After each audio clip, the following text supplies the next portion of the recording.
Jason, welcome. This is episode 1 of Salmon Matter, where we examine the many aspects of the challenges salmon face and the work of the Pacific Salmon Foundation. Without a doubt, the biggest and most pressing issues right now is the rock slide at Big Bar, the impact it has had and will continue to have. So let's start by recapping what happened. Well, the slide was discovered, or at least reported to fisheries people, in about June of this year, Right. late June. And there was a very quick response. It was investigated right away, and it was seen to be a problem. People were very concerned from when it was first discovered. And one of the things that was done in the initial investigation was to try to figure out when it had occurred. And by looking at, I think it was satellite photos, you could, and I've seen this series of photos, you can see from about late October of 2018, there is no evidence of the slide. There's a rapids just upstream of the slide area. Yeah. And then in early November of 2018, that slide area, the slide has come down and that rapids is now backwatered. So the rapids disappear. So you could see that it occurred sometime in that time period.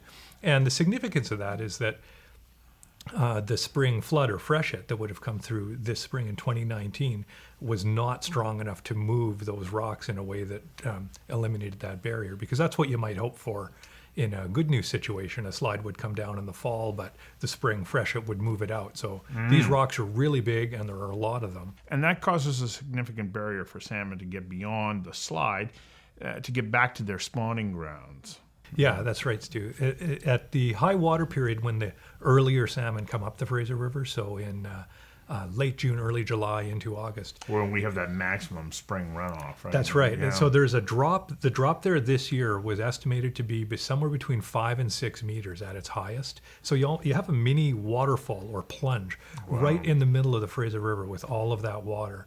And it's a naturally narrow spot already, and the rock slide happened and made this naturally narrow spot even narrower. So a combination of the volume of rock and the volume of water makes it almost impossible for the salmon to get past the slide. Yes, and often in a situation like this, salmon will find a slightly slower spot around the edge or a little place where they can navigate by hiding behind some rocks and working around. But there's just too much water in too small a space for salmon to get by this year. And it was terrible. Like early in the year, virtually no salmon were getting by. And we have not seen a problem like that in the Fraser River, probably since the Hell's Gate slide in the early 1900s. Which of course requires human intervention to clear it so that the salmon can make it through. For those who have no idea where the slide is located, where in BC is it? I ask so that viewers know where it is, because it's not just off the side of the highway the way that Hell's Gate is. This is quite remote. Yeah, it's north of Lillooet, upstream of Lillooet. It's roughly in line with the town of Clinton. So if you're driving between Cache Creek and 100 Mile House, it's about halfway in between there to the east, where the Fraser River runs through a fairly deep and narrow canyon. And there is the Big Bar Lake as well. Yeah, Big Bar Lake. That's not significant to the blockage, but it's a notable landmark in the area. Yeah, just for anybody who's trying to get a sense of where it is, that gives you a real idea where we're talking about. Yeah. How important is this to salmon spawning? Well, there are several major runs of salmon in the Fraser that have to get past this point. So this blockage is upstream of the Thompson River. So luckily, all the fish that turn on their migration from the Fraser and head up the Thompson were all spared from this blockage. They don't have to migrate past here. But any salmon that go past the Thompson and past Lillooet have to get through this blockage. And so this is major salmon runs like the early Stuart population that in its peak in recent times, in the early 1990s, were over 1 million fish. And that run has declined a lot for other reasons since then. But you're talking about runs of that magnitude. There are sockeye going up to the Bowron River past Prince George, sockeye going into the Quesnel and Horsefly system, sockeye going into the Chilcotin and the Chilco River. And you're talking about runs that in their peaks, some of them can be in the millions, certainly in the hundreds of thousands or tens of thousands, depending on the river. And then there are also chinook populations that are trying to get up into those areas. And some of those chinook populations have already in recent years been experiencing really significant declines to the point where there's a major conservation concern for these fish. And all of those fish, at least those coming through early in the summer, were impacted by this rock slide and just the impossible nature of getting past there. And of course, we want to protect those chinook runs, especially when we think about the relationship to the southern resident whale population. They like to feed on chinook, and if the salmon population is compromised as a result of big bar, then it has long-lasting impacts on the southern resident whale population. Yeah, and certainly it's a complicated interconnection between salmon and the southern resident killer whales, but certainly some of the leading science has identified that these chinook salmon are an important prey item, and we also, people following in the media will see there is a conservation concern for those southern resident killer whales. Yes, and one of the measures that is being looked at to try to help them out are ways to increase chinook salmon numbers coming out of the Fraser to maybe counteract some of the things that are thought to be limiting their access to food. So there's a complicated series of interconnections, which is one of the reasons that this is such a major and significant issue. And to extend your point, Stu, it's not just an issue for people who care about chinook salmon in the upper Fraser River or people who care about sockeye salmon in the upper Fraser River. It translates really to all of British Columbia, and it's a significant issue for Canada. So we discovered the slide. There was a coordinated effort between First Nations, DFO, the province of BC, and we started to move pretty quickly. But still, I was looking at the number of fish they were able to transport by hand and helicopter and what other means they had available to them. Those numbers were low. Then add in the additional trauma of human intervention. So what was the likelihood of those fish surviving? Well, I can give an example of one set of population numbers that we know about. The early Stuart Sockeye are one of the sockeye populations that we're trying to get through when it was at about its worst, when the water levels were the highest. And they don't know exactly how many they transported, but there's an estimate of somewhere between 1,500 and 5,000 early Stuart Sockeye were put in a bucket in a helicopter, flown past the site, and then released so they could carry on their migration. So that's a small number relative to the total that would have been expected, which I think based on 4 years ago was more around 28,000 or something, but still a lot of salmon for people to move. So 1,500 to 5,000 salmon were moved, and the survey of how many made it to the spawning grounds identified 89 salmon actually made it. That's it? That's it, for the early Stuart population. Out of that 1,500, only 89. Only 89 made it. And out of a return that, at least based on 4 years ago, you would have hoped would have been at least 28,000. And, if conditions are good, would have been more than that. And 89 made it to the spawning ground. So this is a devastating result for these fish. So that population is definitely in distress at the moment. Absolutely. Holy smokes. And that's just one population, right? Yeah. I'm describing the early Stuart population that migrate up into the upper ends of the Stuart and Taklow watershed up past Vanderhoof and Fort St. James. And there are a number of other sockeye populations in the upper reaches of the Fraser that had similar circumstances. And there's a little bit of good news in some cases, like some of the fish that came through a little bit later seem to have got through in better numbers, and essentially as the water levels dropped, salmon were able to get through. But I'm not trying to overplay the good news. Overall, the story for salmon trying to get past this site is a terrible story, both for Chinook and for sockeye.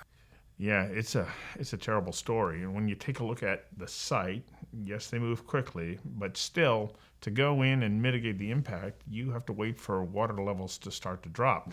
So I don't think it was until about late August or early September that they were able to create a bit of a channel that allowed larger numbers of salmon to get through. So what do we know about the number of salmon that actually did get through? The assessment data are still being compiled, so I don't know that off the top of my head in terms of how many made it through. But the general nature of the story is Those that come earlier are naturally the ones that tend to go further up in the watershed. Right. And those are the ones that arrive when the water levels were at its highest. So those Right. ones did the worst, the ones going further up the Fraser.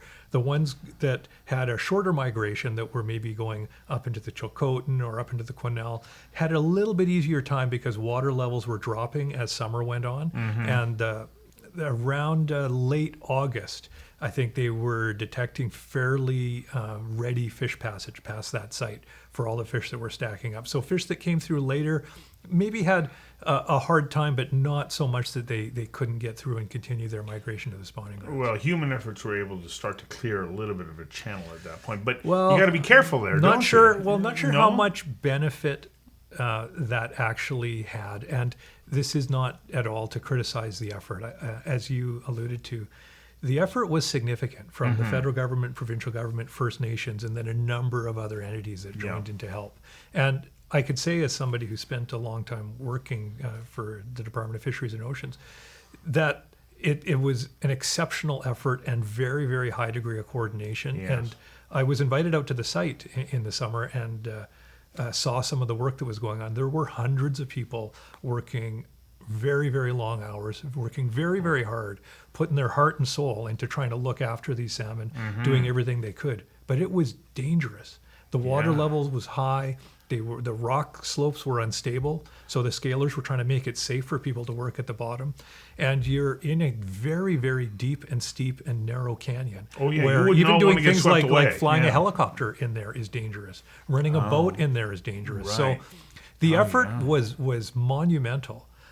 Unfortunately, it was just so much of a task that it was not very much you could do with the tools and options people had at their disposal. And it really points to the most important thing to do there is to try to reduce that blockage. Right now, while water levels are naturally low, when it is possible to get out to those big rocks that have fallen off the cliff and are out in the middle, and some of the natural bedrock formations that are constricting the water flow and therefore making fish passage difficult, is right now when it's more important than ever to get out there and try to make that better so that we don't have this problem again next year.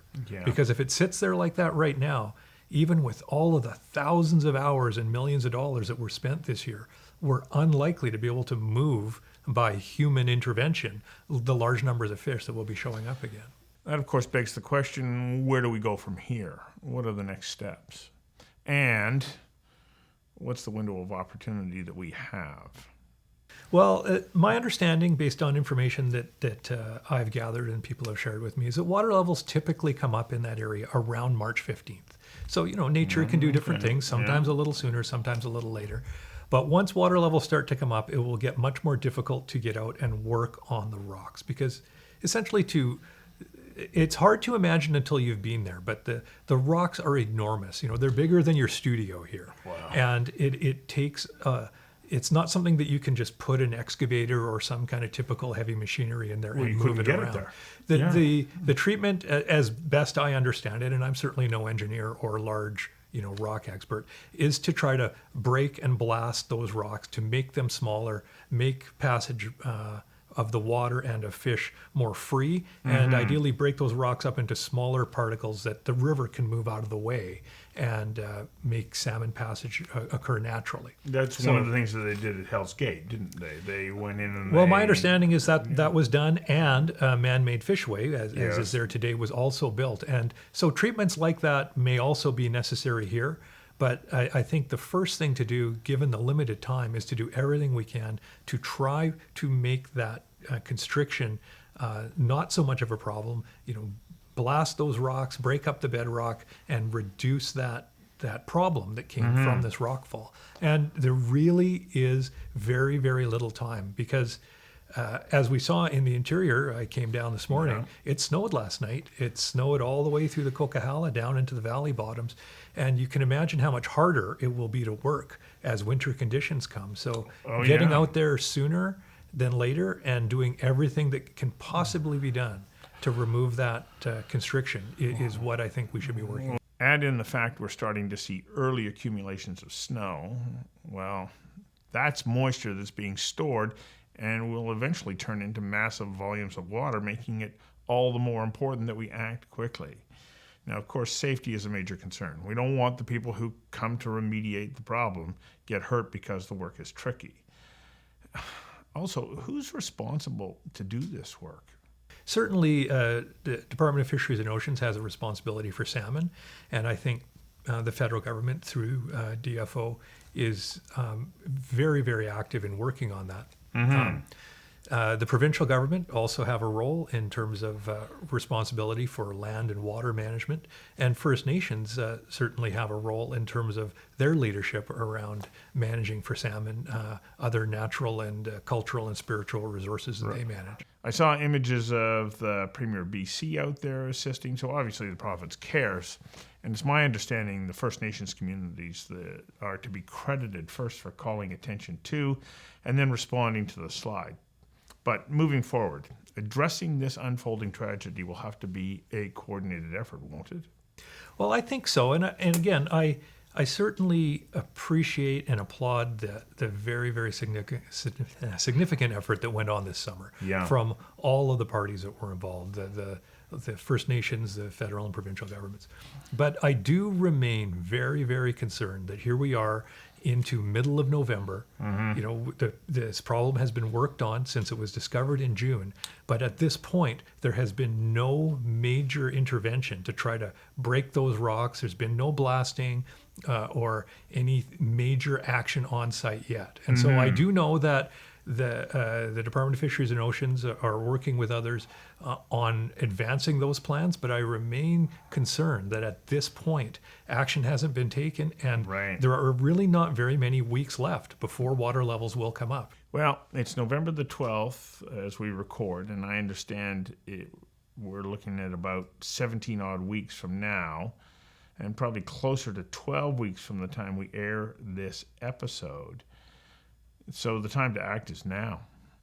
And if you think about what it would take to mobilize the kind of equipment and expert personnel and establish appropriate safety protocols to have people out there doing this kind of unpredictable and dangerous work, there isn't a lot of time to spend, now thinking about it. We have to get out there and act. And this is not... Because we can't run the risk of having another summer, as you pointed out, that's like right. the one we just experienced. That is something that would be terrible for salmon, terrible for the ecology and all of the other animals and the ecosystem that depend on salmon, terrible for the people that depend on or just value salmon.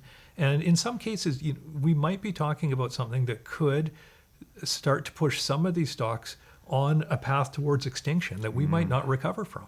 And again, this is nobody's fault, right? Nobody did something to make these rocks fall in. It's something that's happened as a result of a natural event. But I think we have within our ability the opportunity to get in there and use all of our technology and know-how to do something to make this better for salmon. The hardest thing for anybody watching this program is to ask themselves, well, what can I as an individual do? Now, maybe there's nothing that I can do, but if there is, what is it? Well, I certainly think supporting this being an urgent and important issue is useful. I can say as a public servant, calling DFO might not be the most productive thing because then people are spending time answering the phone instead of working on the problem. But, support through your local member of parliament or MLA or mayor and council, I think would be useful. Certainly, this has to be in the hands of experts to deal with the problem. But in behind it, there is going to be a need for assisting and accelerating recovery of the stocks that were affected this summer. And if the problem isn't able to be solved this year, then the stocks that will be affected again next summer. So there is going to be a lot of work to do in the upper part of the Fraser to maybe help accelerate recovery of those stocks through things like habitat restoration, maybe enhancement programs or other things to benefit those fish. And we might have to make other adjustments to things like our normal fisheries in the future in order to help look after the few fish that are remaining and help get them back into their spawning grounds so they can rebuild those populations. Is this another opportunity for the Pacific Salmon Foundation to play a role in habitat restoration? Absolutely. We are looking at that kind of thing right now as the Pacific Salmon Foundation. We are starting to contemplate what some of the watershed scale restoration efforts that we could possibly assist with. We are in conversations with DFO around how we can support some of their work on some of the salmon enhancement that they're doing, and we're certainly looking to help educate and involve the public as much as possible in assisting with these recovery efforts. So we don't have any specific plans yet because we're actively working to support the works that are underway as well as see how things turn out. But it's a very, very high priority on our radar to start to put plans in place to help contribute to accelerating the recovery of these affected fish. This is an issue that we'll need to monitor very closely and probably come back to revisit in 2020. Well, I hope we do, Stu, because Yeah. we have not ever seen something like this in our lifetimes, really. No. And it's important for people to understand that, as you said earlier in our chat, it's kind of out of sight, out of mind. And I think some people heard that salmon were getting through later in the year, and they might have the impression the problem is solved. But, one of the things that I think I've tried to emphasize today is that it hasn't been solved. There is a lot of work left to do, and the consequences are really, really significant. So it's important to put all the energy we can into making this better. Great. Thanks for coming in and sharing that with us. Thanks, Stu. Thanks for having me.